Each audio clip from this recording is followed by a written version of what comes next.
This episode of the e-commerce playbook is brought to you by Audit.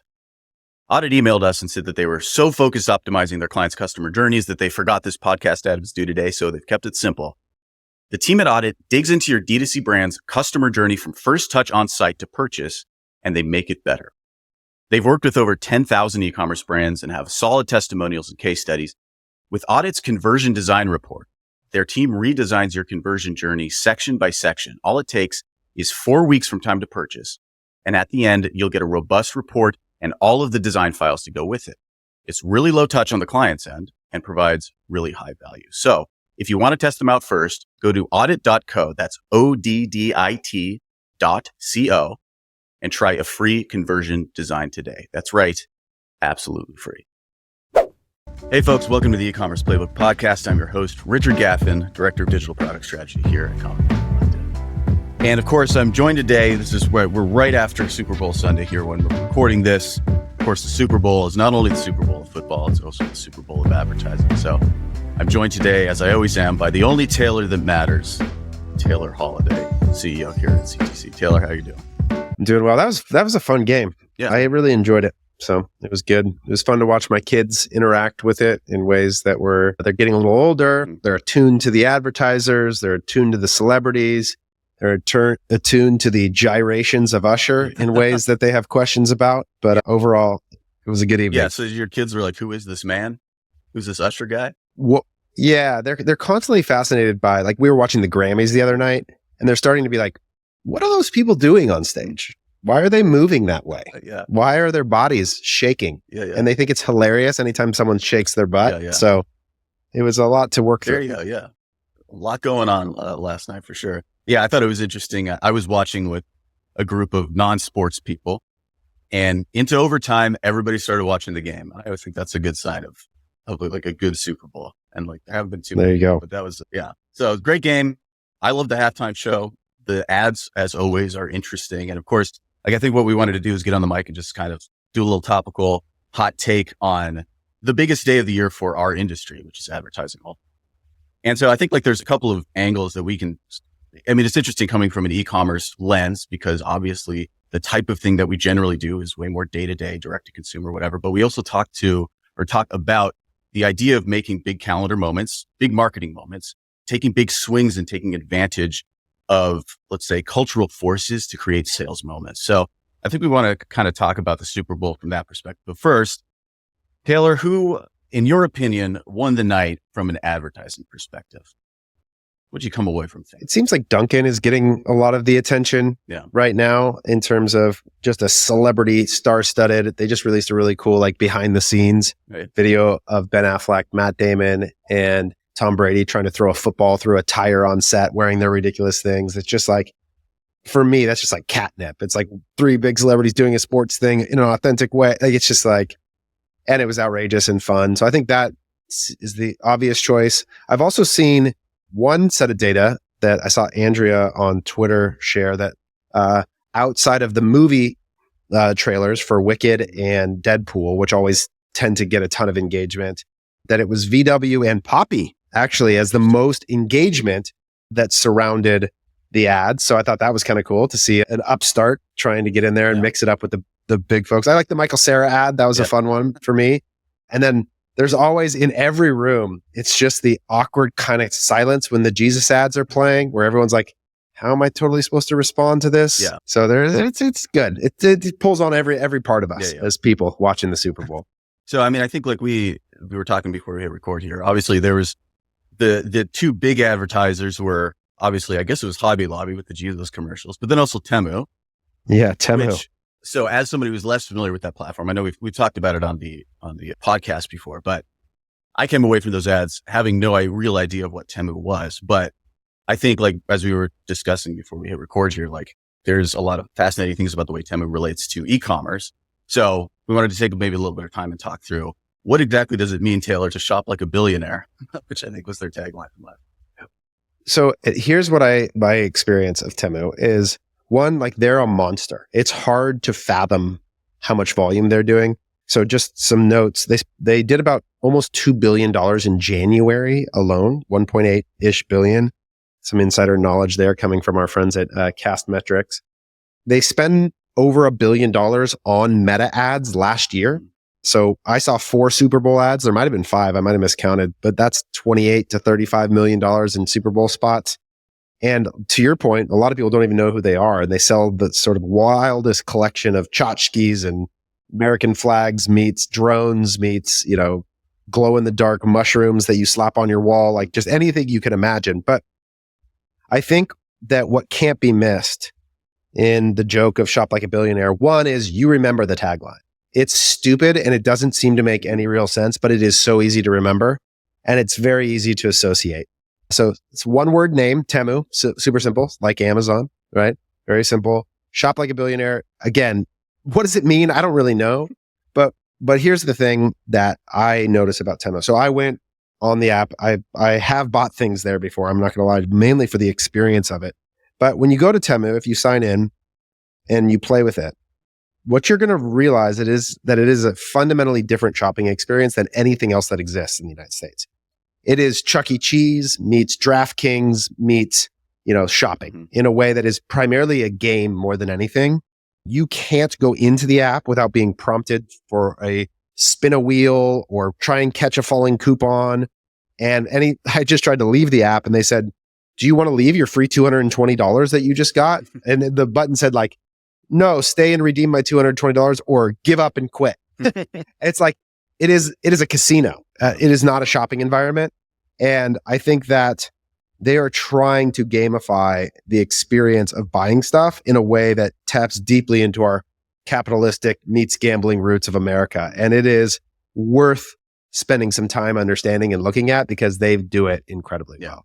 I mean, I think it's interesting that this sort of hasn't really been done effectively before, which is like gamify the shopping experience or make it as sort of, fundamentally mindless, I guess, is like, sitting at the slot machine and just like popping quarters into it over and over again. But yeah, no, it's to your point about tchotchkes, it's fast. I'm on their homepage right now. You can buy a waterproof recliner chair cover, a chainsaw sharpening kit, an RFID credit card holder, what appears to be an assault rifle, a little bit of netting that covers your air conditioner. There's like all kinds of different crap on here. Honestly, this reminds me of Skyball the most, which is... Yeah, it's Skyball meets the dollar store meets, Wish. And what's interesting is they have Christian McCaffrey. So they have Temu's big game ad encore. Okay. The $5 million blitz, tons of prizes. And they've got Christian McCaffrey in a generic photo there. So there's some sort of deal going on. And every 12 minutes, which is a very mobile app. I don't know if you have ever played mobile app games, Richard, but I used to be a big Clash of Clans player for a while. And the way they get you is like, you can like redeem things and then you have to wait like 7 minutes and then you can go back and redeem things again. Same idea, right? Like every hour, there's another round of games that I can play to win more prizes that Christian's going to help me do. And it's like, I can turn on a notification to come back to the game, the app when things are like, it is crazy what's going on. But you have 4 Super Bowl ads that drive to a very robust shopping experience where there's in-app development featuring a player from the game with a clear promotional follow-up. Like that's tactical marketing excellence in a way that's hard to ignore. Yeah, totally. Well, okay. So it's interesting. Then we can kind of connect this maybe to this idea we were talking about before of creating a big moment, which is obviously something that Temu has done or is doing, particularly because, and what I think the interesting connection is, as you're pointing out, like Temu is primarily like, it's an e-commerce site, a marketplace. It's in many ways direct to consumer. I think you were mentioning, maybe you already mentioned earlier on the pod or before we hit record, I don't remember, but their media spend was something like $1.5 billion or something on Meta last year. Is that correct? Yeah. $1.4 billion on Meta alone. Right. So it's fundamentally a D2C brand that obviously has the budget to make a Super Bowl commercial. So that's obviously the caveat here. But what they were doing was spending that time or taking the big swing with this ad that was about shopping like a billionaire, whatever it happened to be, to get people more sort of involved in their sort of more day-to-day kind of e-commerce platform. So let's talk a little bit about, in terms of taking big swings, like what are the lessons that you take away from the Super Bowl as a particular example of creating a marketing moment? Yeah, the Super Bowl is always one of those times that it's sort of challenging to me because it's so outside of the way that we would encourage people to behave most of the time, at least in context of direct response, immediate measurable impact. last year I tried to do a breakdown of Coinbase's impact of their QR code ad, which was one of the first ones that kind of went through the expectations of direct response return. And next month, if you turn into our State of the Commerce report, you're going to get a clear breakdown, and we're going to use Castmetrics to show you how much revenue both Poppy and Temu did on the Super Bowl ad. So we're going to get a sense of that. But what I like about it is it's like you said, it's big swings at big ideas that aren't generally about direct response, right? If you think of very few of the ads actually trigger any sort of immediate call to action in some ways. I think about like the Dove ad stands out to me, where they're sort of continuing to campaign on this idea of like supporting teenage girls' body image for the sake of their sport participation. That's like I didn't know that they sold soap in that ad, right?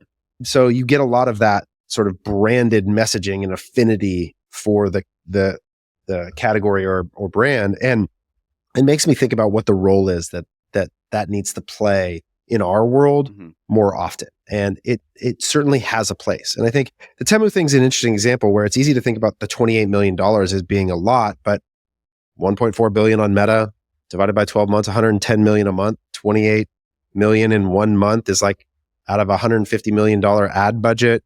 You're looking at 10, 15% of the overall budget, maybe 20% in a peak month.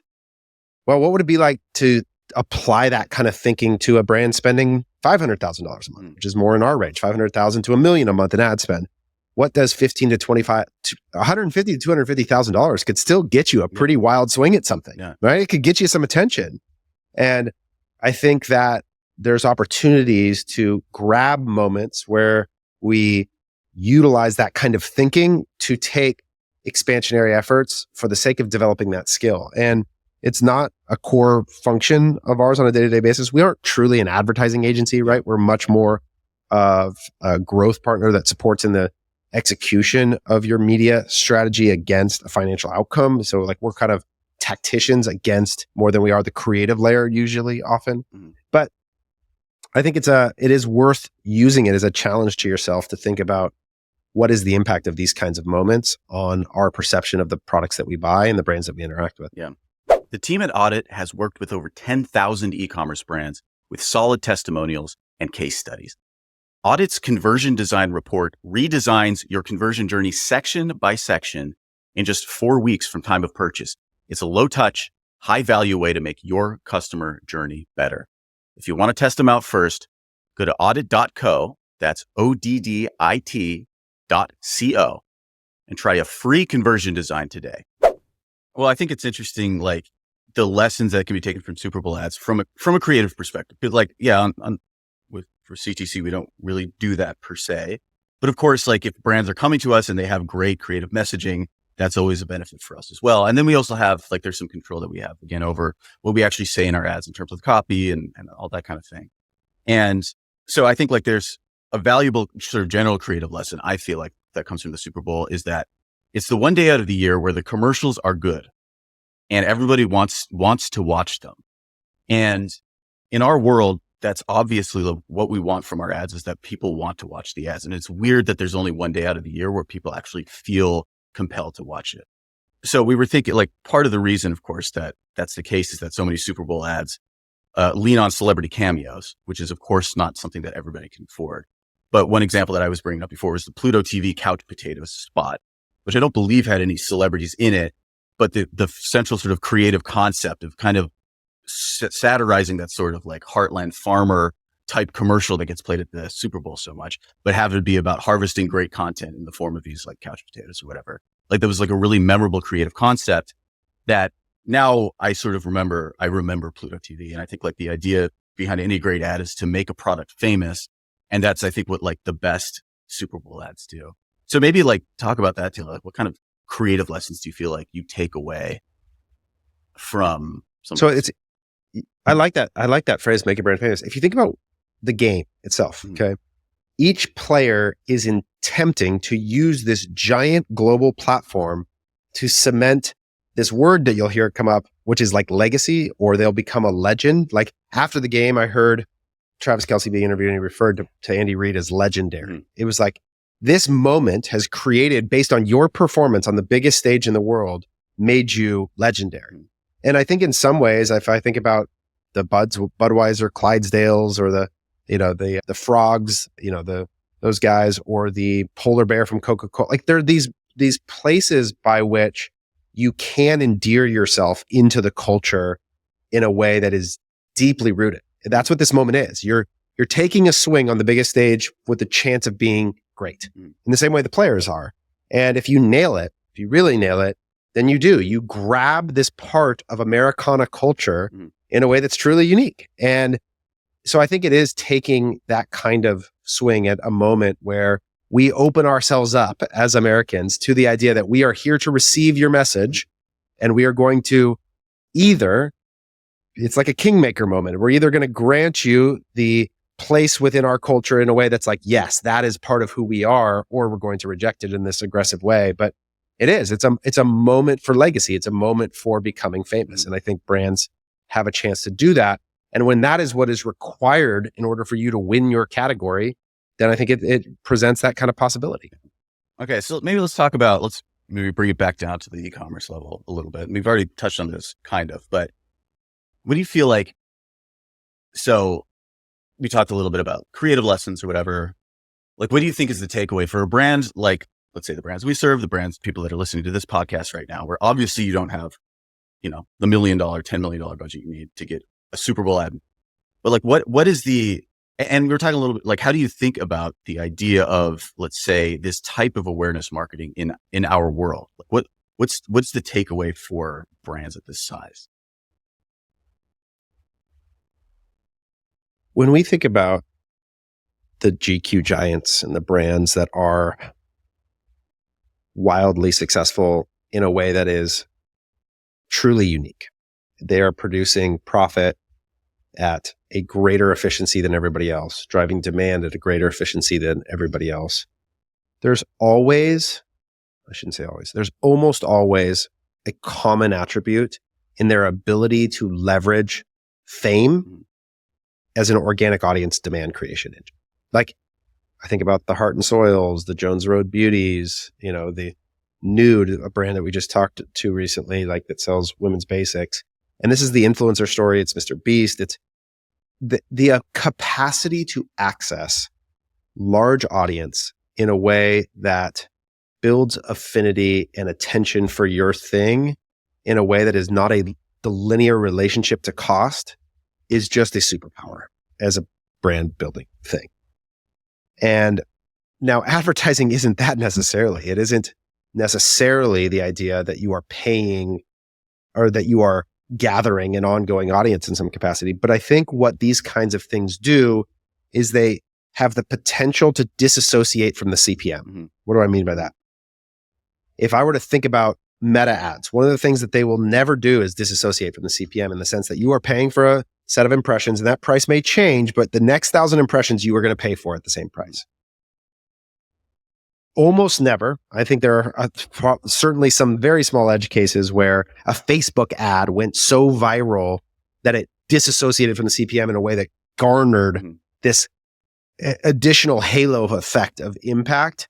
It's almost always the case that the next 1,000 impressions is paid for. But this kind of advertising, this kind of swing, like I think about when Red Bull had the guy set the record for the longest free fall jump from outer space.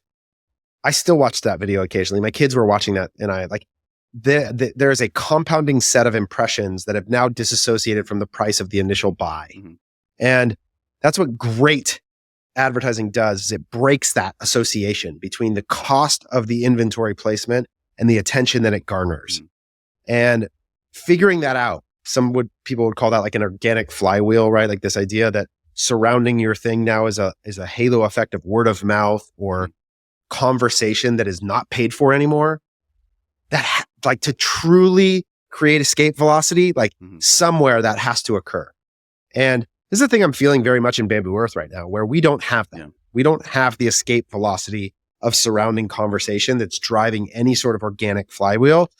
It's that we have to be great next month again on Facebook ads, and we have to be great the next month again on Facebook ads. And we're good at it, and it happens, and we're growing, and it's a good business, but like it's hard, and it doesn't seem to be a sort of wind at our back in any way that I have experienced previously in other brands, where it's suddenly you can feel it. It's not measurable, but there's a conversation happening that's disassociated the direct payment for attention. Yeah. Okay. So, I mean, this is a good example. So what do you do with Bamboo Earth to create that? I mean, is that something that like, so obviously you've experienced with other brands before, like, was it purely organic? Was there anything manufactured or strategic about creating that moment? Like, what do you do with Bamboo Earth now? So I think we've got to think about the advertising in a way that has that kind of potential. So like one of the things, and this tends to push you into boundaries of thinking that like would be like, what would get attention naturally? What would people share or talk about? And so I'll give you an example of something that I was just texting with Josh about as an idea. You know, you were in the fitness space for a little bit. So if you're on fitness TikTok, or if you follow a guy like Sam Sulak, or you're into any of the bodybuilding parts of TikTok, like there's this whole set of content that's around the idea of, are they natty or not? Okay. So natty just being a shorthand for natural, meaning they don't use steroids. And so there's all this content where it's like sort of man on the street, someone walks up and says, are you natty or not? And there's this whole dialogue. And then there's whole like subgenres of people debating whether certain influencers or celebrities are natty or not. Okay. And so if I think about Bamboo Earth, like the whole idea is that natural beauty. And there's an alternative wave of our culture where like Botox is like on this growth curve, right? And so there's this question of like women, natty or not. And that could be a little bit sensitive. That could cause a little bit of a friction. But like, how could you unlock a set of content and put yourself surrounding the idea in a way that might generate impressions beyond the ad conversation? Now, is that the brand and who they stand for? I don't know. But the point is, the kind of thinking that we're doing now versus like, if you go listen to Andrew and Dave's episode he did an episode where they were writing a long form ad together for Bamboo Earth. And it's very much like direct response media buying. And like, that's important too. But there's no way that conversation leads to the thing we're describing, which is like organic demand grows somehow. Yeah. And so I think that's the kind of thing that I'm just trying to think about, how you could break into the zeitgeist in a way that puts you into the Stanley water bottle category, right? Like where it's like, where something begins to move with you in a way that is bigger than you. It goes back to like, make green cool. If you're Lucky Strike, how do you do that? It's not a direct response ad. It's make green cool in culture. Yeah. And so I think that's the question, is like, how do you impact culture with your thing? And it's a big ask. Yeah. And just for context around the make green cool thing with Lucky Strike, goes back to in the 1920s, Lucky Strike overproduced a bunch of packs of cigarettes that were colored green. And it was like, they didn't really know how to sell them. It was like the wrong color, something along those lines. And so what they did is they hired a PR firm to essentially start putting on events where everybody had to wear green. They would invite all like the biggest celebrities in New York, whatever. And they would have these green parties, and eventually green became really hot. And then Lucky Strike cigarettes, because they were already the green ones, started flying off the shelves. So that's exactly the type of cultural moment I think you're talking. Talk to me about like in situations that you've had before. So I don't know, Kalos is one of these, maybe like other brands where you've seen this organic thing start to happen. Talk me through like what were the events surrounding that? Like how did that work? Yeah, it's crazy. People will describe it in these like almost supernatural terms where they'll say it was like magic, like everything worked. And there's the classic sort of product market fit where the market's need or want for a thing sort of suddenly overlaps perfectly with your thing. And it just feels like every action is multiplied and compounded 2, 3, 4 times the actual effort put in, and in a way that is like really wild to experience, right? Where you're just like, every time we insert something, even if it's kind of careless and not ideal, the amplification of the effect is so great that you're just like, holy cow, that it's amazing. Couldn't we do more, And it's hard to recognize when you're in that moment, how rare it is. Like I work with a client right now that sort of has this going on in their product category. And one of the things I'm trying to say to them is, don't miss how rare the thing you're in right now, or assume that this lasts forever. Like it doesn't work this way. But what you guys have is so disproportionately unique that either it's the time to realize the value of the thing because it's at its absolute peak, or to sort of fill those storehouses in a way that prepares for the reality that it won't always be this way. But in terms of what creates it, it can be created, I think, by a lot of magical things. A lot of times it is, can be like the right person says the right thing at the right time. You see all the brands of the classic. Joe Rogan brought me on the podcast, and we have a brand that sort of experienced that. It's like validation. Or like Andrew Huberman, I've seen this with him right now, where it's like kingmakers blessing you and saying, this is the thing for the moment. Other times it's like a cultural move that underlines like lifestyle. So I think about right now, we have brands that are experiencing this in the supplement space where there's like a movement into, think about diets. Think about keto as an example of a thing that for a long time just drove this sort of cultural surrounding, where what happens is that what you have become attached to is a movement that a bunch of people are creating demand for the movement, but you get associated with it, right? So it's like CrossFit was that as an example for Kalo, where we weren't creating the demand for CrossFit, but as the demand for CrossFit grew, the demand for Kalo grew because it was a solution that met that community. And so all the demand that was going like this, we benefited from, right? In a way that you get associated with an underlying movement too, that's like sailing with the wind at your back, I think is another way that it happens. Yeah. And I think like the thing that makes a moment like the Super Bowl unique is it's one of the few opportunities that you have to actually create that moment for yourself. Because it sounds like kind of what you're saying is that generally speaking, it's like you're saying, like a magical thing, like a movement of the winds or something that you just have to harness and jump on for the ride and then take advantage of. But there's certain, like I always think about GoDaddy, when they started doing their commercials back, like, I don't know, 20 years ago now, probably, where they were so offensive essentially that it put GoDaddy on the map. Now, I'm not saying that everybody should go and be as offensive as possible, but there is a little bit of like all publicity is good publicity there. Whereas the Super Bowl, it's the one time that you're guaranteed that a bunch of people are going to be watching your thing and going to be attempting to enjoy it and actually are there to listen. And so it's like, the thing I wonder is like, are there any places in, let's say, the e-commerce world or for a brand like at the sort of level of the brands that we serve, where there's a lever of control that you can pull to like make the winds blow a certain way? Yeah, that's a great question. It is not simple. Yeah. Yeah.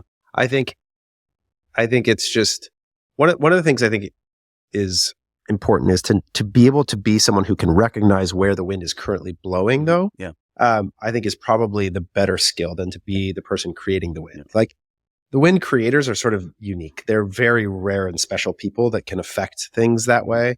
But I think that more often you can recognize where it is.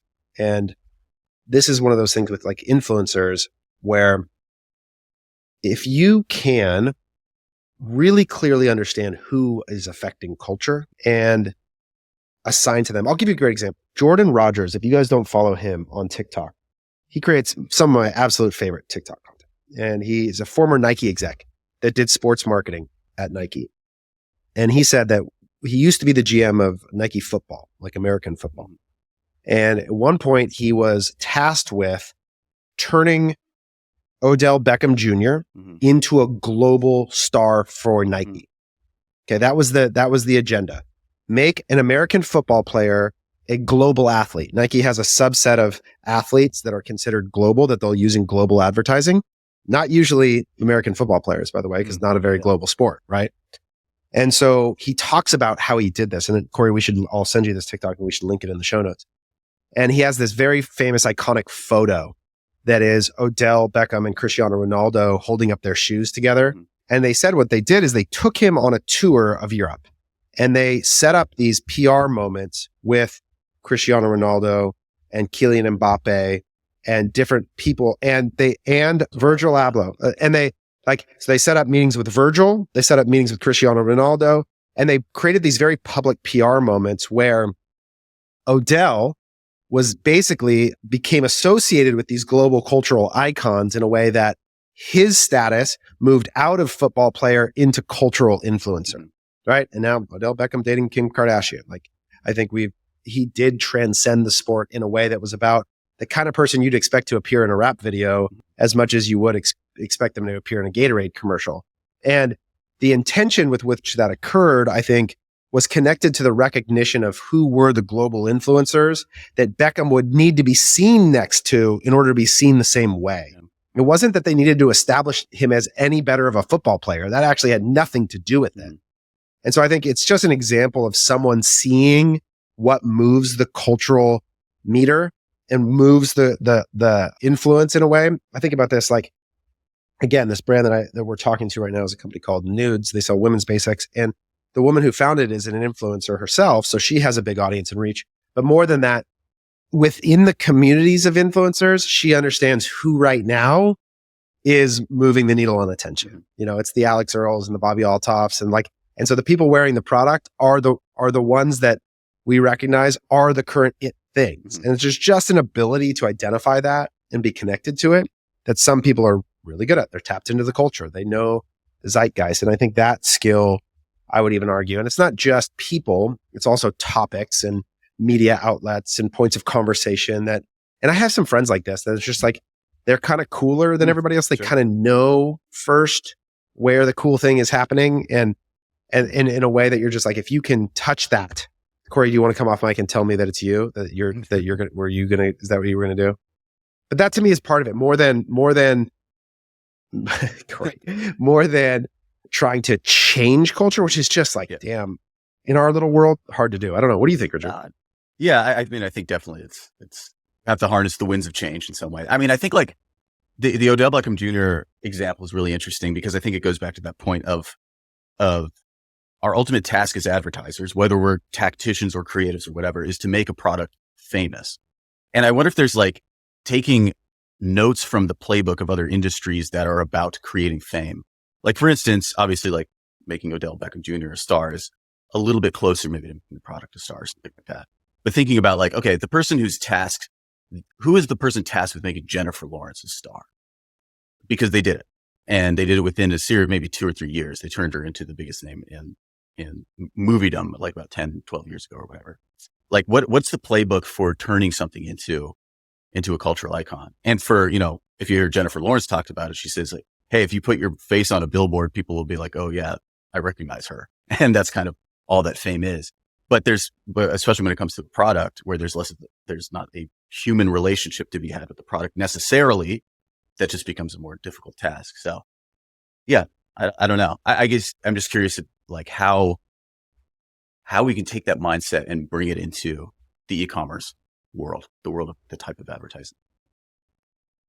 Yeah. And I think what's happening is we're just watching this inversion kind of occur, which is that it's like brand to person. And now it's sort of person becoming brand in a way that I think is probably our generational transformation in a way that's really like at the core of this is that rather than, Gatorade paying LeBron, it's Logan Paul becoming Gatorade, and I think that is probably the biggest transition, not to belabor an obvious point around the creator economy, et cetera, where the key is just like the access to audience and influence, where if you can combine access plus positive influence, meaning that the audience values what you have to say, like there's nothing more precious than that. Yeah. And when you can aim it at something, like what you can do with that force is like really wild. Like the amount of capital you can create out of that kind of influence is like really hard to really understand, like how big that potentially can be. Yeah. Okay. So let's bring it down to earth for a second here, or just maybe down to the practical. So if part of this is just being able to know which way the wind is blowing, so that's something. What is a practical step that one can take towards figuring out how to harness this sort of CPM breaking type of organic attention? Maybe like because I don't necessarily want to leave everybody with, oh, you just have to sort of sit and listen to the wind and look at throw the dice and fortune tell or whatever. But I mean, it could be that it's just about sensitivity to that. But like, what other things practically are there to do to take steps towards creating this kind of thing? Yeah, gosh, that's a tough question. I think I'm trying to think of another example. I think golf, okay, is this interesting example right now where there is a movement happening within the sport that is bigger than any one brand or even bigger than any one person, right? Like Tiger, I think, drove a generation of golf interest that right now is very different. It's very much ground roots level participation and interest in golf that's actually being driven more by internet influencers than by athlete and celebrity. Okay. So I think the opportunity right now, when you're in a category, is to try to recognize, again, like I'm belaboring this point, but to understand what is the current trend interest in your present category and what are the sources of it. So I'm inside the Skullcandy office. We share an office with Skullcandy, and BG, their CEO, and I have been friends for a long time. And he and I talk about this kind of thing all the time because he's someone I think is uniquely tapped into culture a lot. But like for consumer electronics and headphones, my contention would be right now that the category is driven almost exclusively by like streamers. Okay. That if you think about this subset of the internet where there's massive amounts of attention of people who wear headphones, like it used to be the athletes would walk into the stadium wearing Beats. Like that was a thing for a while. Like they would all wear Beats when they walk in. But I think that's been replaced by, the Kai Cenats and the Aiden Rosses and all the video gamers that are all wear headphones as the most influential set of people. And so there's this question of like, what's happening in this category? What's the movement? Who drives the interest? And if you were to sort of build yourself a rubric, like to write that down and to say, is my product category presently trending up or down? Okay. If up, what is the source of that categorical interest? And then what is my connection to it? And if it's down, what would need to be true in order for it to go up as a thought exercise? And it probably isn't you do something, but it might be bigger than that. Like we talk about this with the Heart and Soil guys a lot, right? They benefit from an increased interest in the carnivore diet. And so one of the things that we've actually talked about with them is how do you drive demand for the lifestyle more than your own interest in the thing, right? This is sort of the like classic, people selling Pepsi have to drive interest in soda and drinks more than they do their individual brand. It's like, how do you make sure that there's content and people and influence over the idea of carnivore diet that isn't you, because if that goes up, you'll go up, And so I think the question is, which search term would need to go up in order for your brand to go up with it? And to think about some of the actions you're taking affecting that idea more than just the branded search term. And if you have the budget or some allocation to it, that might be the most powerful thing that you could do practically. Yeah, fascinating. Okay, cool. I mean, I think that's a good way to connect sort of like the thing that's happening at the Super Bowl to things that we can sort of like practically think about today. So let's see, any last stray thoughts on Super Bowl 50? No, I would say that like, don't dismiss it. It's fascinating. Go try and understand it. Try and build yourself a mental roadmap to why they would do it versus assuming that they're stupid or needed way much money. Like I think some of the shallowest takes are like, they're just trying to win an award or whatever it might be. Like, sure, yeah. But just go understand what might be.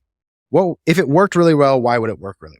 And find the ones that do and the ones that last. Maybe 6 months from now, we can revisit and see what sort of has perpetuated culture. And then I think the last thing is go try and identify the trend lines that you're connected to in a way that's practical and that you can determine which way the wind is blowing.